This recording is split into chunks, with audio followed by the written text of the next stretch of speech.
নমস্কার, কেমন আছেন সবাই? এলিয়ার গৃহকোণের আরো একটি নতুন ভিডিওতে আপনাদের সবাইকে স্বাগত। আজ মহা অষ্টমী। মহা অষ্টমীর অনেক অনেক অনেক শুভকামনা সবাইকে। মা সবার ভালো করুক। আজ আমরা এসেছি গাছিবাউলি স্টেডিয়ামে।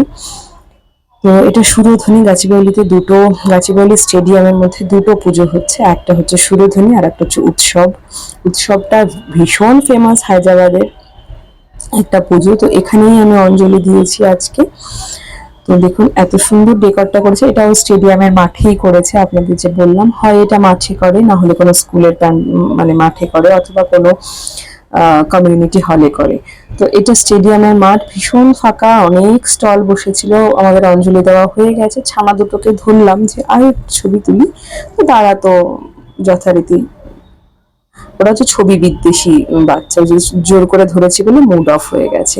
আর এখানেই না আমার ভীষণ সুন্দর একটা অভিজ্ঞতা হয়েছে। আমার বাচ্চাদেরও প্রথম অভিজ্ঞতা কুমারী পুজোর জন্য আমার মেয়েদের কিন্তু নিয়েছিল। আসলে একজন ভদ্র মহিলা, উনি বাড়িতে কুমারী পুজো করেছিলেন।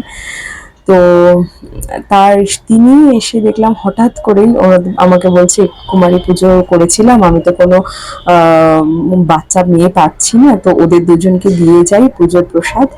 তো এই আর একজন হচ্ছে মানে ক্যামেরা বিদ্বেষী মানুষ, ভিডিও করলে হবে না, ফটো করলে ঠিক আছে।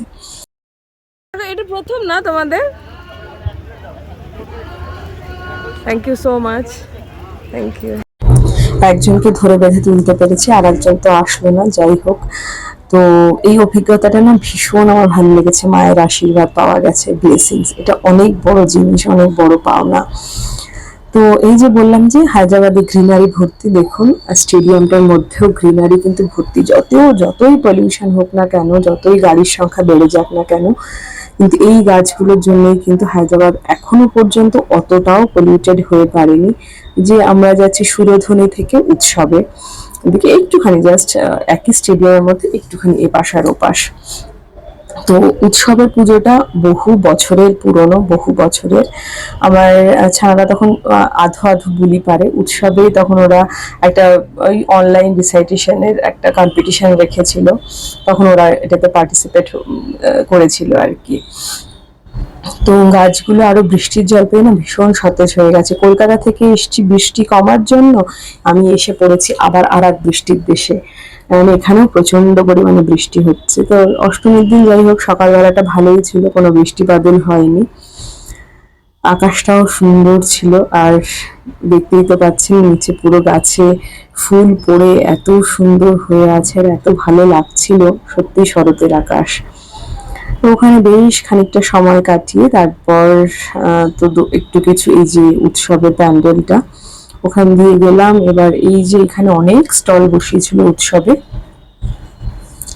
ঠাকুরটা দেখলাম, ভালো করে একটু ঘোরাঘুরি করলো। মেয়েরা কিছু একটু টুকটাক কেনাকাটা করলো। ওদের তো বায়নার কোনো শেষ থাকে না, এটা নেবো সেটা নেবো। তো যাই হোক, আমি বললাম কিছু যদি পছন্দ হয় তাহলে দু একটা নেই। যা হলো আর নিল আর কি। এটা খুব সুন্দর ঠাকুরটা করেছিল, তবে সুরধনীর ঠাকুরটা ছিল একদম সাবেকি। এটা এখন যেরকম আর কি মডার্ন ঠাকুর করে সেরকমই ঠাকুর করেছে।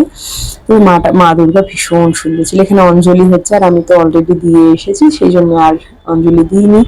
এখানে তো অনেক ফুড কোর্ট ছিল, হাজব্যান্ড দাঁড়িয়েছে একটু কফির জন্য, আর আমি আর মেয়েরা যাচ্ছি, দেখি কি কেনে ওরা, কি শপিং করে আর কি ছোটখাটো। আর আমি জানি আমার ভয়েসের সাথে আপনারা অনেক আওয়াজ পাচ্ছেন, তো একটু প্লিজ ইগনোর করে যাবেন। এখানে রাস্তার ধারেই যেহেতু আমার ফ্ল্যাটটা রয়েছে, তো অনেক নয়েজ আসছে আমি জানি, একটু অ্যাডজাস্ট করে নেবেন। এই যে যেগুলো মানে কি বলবো, কলকাতা বা গড়িয়াহাটে 20 টাকা 30 টাকায় 40 টাকায় পাওয়া যায়, সেগুলো এখানে এত মানে এত কোনো দামের কোনো শেষ নেই। আমার কিনতেও মানে এত তখন গায়ে লাগছে, কি বলবো। তাও মেয়েরা ধরলো, আর কিছু করার নেই। ঠিক আছে, নেই, একটা দিনের জন্য তোরাই খুশি থাক, সবকিছু তো না না করলে সেটা ভালো দেখায় না। তবে সত্যি কথা, কলকাতায় সস্তা জিনিসগুলো যখন খুব দাম দিয়ে কিনতে হয় না, তখন খুব গায়ে লাগে। এই যে আর বাড়ির সামনে মানে ফ্ল্যাটের সামনে এই ডাবগুলো বসে, তো বললাম ডাবের জল খাও, ওরা যেটা খুব পছন্দ করে। আর এত পরিমাণ জল ছিল এটাতে, মানে ওরা দুজন তো শেষ করতে পারেনি, আমিও তারপরে খেলাম। আর যেহেতু নবরাত্রি চলছে, এখানে না এরকম রাস্তার ধারে পুরো এরকম ফুল বিক্রি হয়, এই যে এরকম পুরো ভর্তি ভর্তি নিয়ে নিয়ে ফুল বিক্রি হচ্ছে, সেটাই একটু দেখালাম আপনাদের সঙ্গে। আর ওই রকম কিন্তু ঠেলা গাড়িতে করে ফল বিক্রি হয় প্রচুর, আর প্রত্যেকটা বাড়ির সামনে থাকে এরকম সুন্দর আলপনা।